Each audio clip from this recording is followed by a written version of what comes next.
ይድረስ ለኢትዮጵያውያን። በቅርቡ የጠቅላይ ሚኒስትሩ የማህበራዊ ጉዳይ አማካሪ የሆኑት ዳንኤል ክብረት በሰጡት መግለጫ በውጭ የሚኖሩ ኢትዮጵያውያን በሀገራቸው ጉዳይ እንደማያገባቸውና የቀብር ቦታም እንደማያገኙ ነግረውናል። ለመሆኑ በምን የስልጣን እርከን ነው አንድ ዲያቆን የብዙ ዜጎችን የዜግነት ድርሻና የቀብር ቦታ የሚወስነው?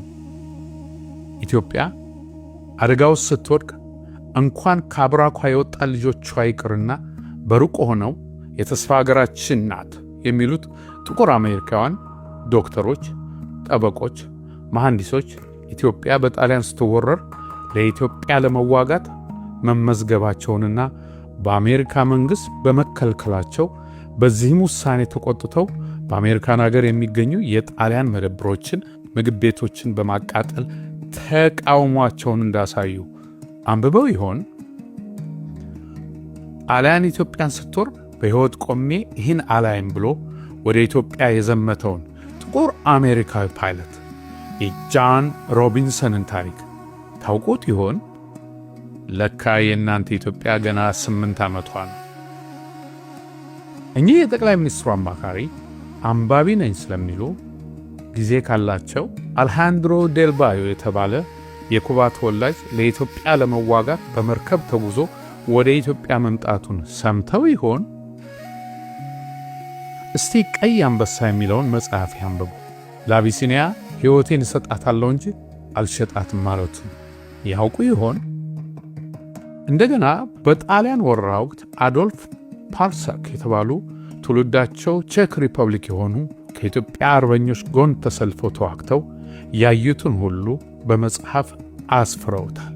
ታዲያ እኒህ የጠቅላይ ሚኒስትሩ አማካሪ ይህን ያውቁ ይሆን? በእኚህ ሰው የተጻፈውን የሀበሻ ጀውዱ የተባለውን መጽሐፍስ አንብበው ይሆን?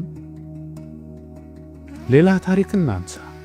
በ60ዎቹ መጨረሻ ሶማሊያ ለረጅም ጊዜ ትመኘው የነበረውን የታላቋ ሶማሊያ ህልም ተግባራዊ ለማድረግ ኢትዮጵያን ስትወር ከኢትዮጵያን ጎን ተሰልፈው በኦጋዴን በረሃ የወደቁት የኩባና የመን ተወላጆች እንዳሉ እኚህ የጠቅላይ ሚኒስትሩ አማካሪ ያውቁ ይሆን? ግን የጠቅላይ ሚኒስትሩ አማካሪ ኢትዮጵያ የዛሬ 8 ዓመት የተሰራች የኢንዱስትሪ ፓርክ ትመስላችኋለች እንዴ? ጊዜው እንዴት ይሮጣል! የዛሬ 8 ዓመት ጠቅላይ ሚኒስትሩ የሥልጣን አልጋቸው ገና ሳይረጋጋ ሮጠው የመጡት እኮ ወደዚህ ዛሬ እንደ አውሬ ወደ ሳላችሁት ዲያስፖራ ነበር። የአረብ ኤምሬት ወዳጅ ከመሆናችሁ በፊት እኮ ለቡናና ማኪያቶ የምታጠፉትን ገንዘብ ለእኛ ስጡን ብላችሁ የጠየቃችሁት ይህን ዛሬ ኢትዮጵያ ውስጥ አትቀበርም የምትሉትን ዲያስፖራ ነበር።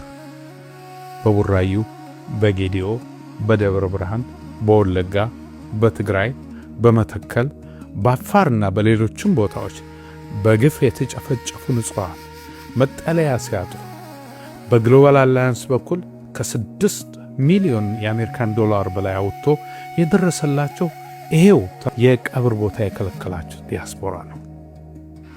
ዲያስፖራው እኮ ሀገር ስትወረር በዲፕሎማሲ፣ ሕዝብ አገዛዝ ሲታፈን በተቃውሞ፣ ወገን ሲቸገር በገንዘቡ ሲወጣና ሲወርድ፣ ለአባይ ግድብ ቦንድ በመግዛት፣ ለጣና እምቦጭ ገንዘብ በመላክ፣ ለኮቪድ የሕክምና መሳሪያ በመስጠት የተሳተፈ ነው።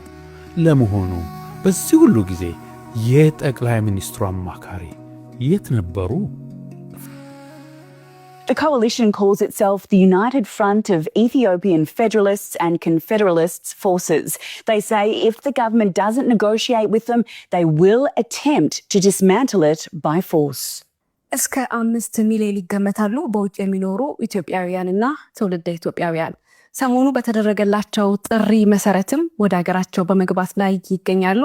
ኢትዮጵያውያንና ትውልደ ኢትዮጵያውያን በያሉበት ሀገር ሆነው በሐሳብ፣ በኢኮኖሚ እንደዚሁም ደግሞ በእውቀት ለሀገራቸው አለኝታ የሆኑ የሀገሪቱ አካል ናቸው። ያኔ ህወሓት የሰሜን ዕዝን ሲመታና ወደ አዲስ አበባ መጣሁ ሲል ቀበቷችሁ ሲላላ ድረሱልን ያላችሁትን ዲያስፖራ ዛሬ ከዳችሁት። ምን ይደረግ? መክዳትና መደመር ለናንተ ትርጉሙ አንድ አይነት ነው። የጠቅላይ ሚኒስትሩን አማካሪ አንድ ጥያቄን ጠይቅ።